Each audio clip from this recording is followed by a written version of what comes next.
Did you know you have rights? Well, the Constitution says you do. Our proposal for the new 28th Amendment goes as follows. No person under the age of 18 or permanent residents of U.S. territories shall be required to pay income taxes to the government unless given the right to vote in federal elections. If we want to understand what this new amendment means, we're going to have to go all the way back to 1760. The Stamp Act of 1765 made it so all paper and official documents were taxed. This led colonists to declare Britain had no right to tax them without having representation in Parliament. The people had no control over the government, but still had to fund it. They used the slogan, "Taxation without representation," and this became the most popular political slogan of the time, especially as more and more taxes were imposed. In 1773, the colonists dumped 342 chests of tea into the harbor in protest of these taxes. This eventually led to the colonists breaking away from British rule. Taxation without representation is a founding idea in American history, but there is no legislation prohibiting practice today.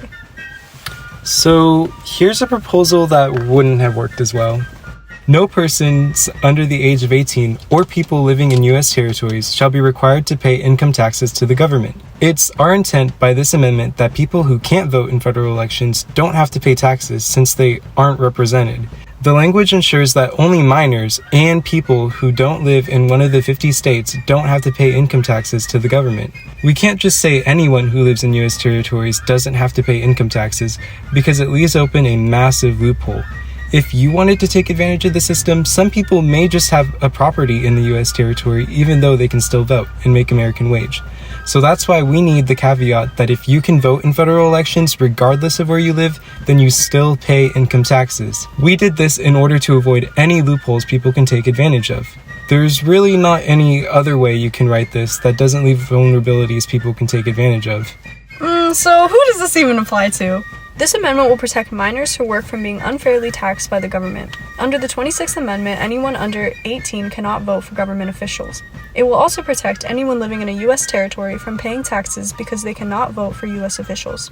The party that would be most affected by this would be the Democratic Party because it would cut federal funding and may cause some programs' policies to be altered and funding to be cut from the programs.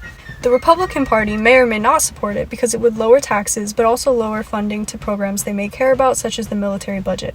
An unintended effect of this bill may be that adults would have to pay more taxes to make up for the loss of funding.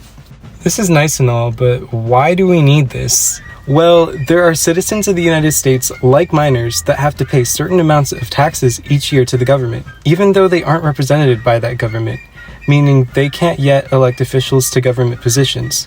And some people who live in U.S. territories like Guam, Puerto Rico, the Virgin Islands, etc., still have to pay taxes even though they can't vote in federal elections. At its core, this is taxation without representation.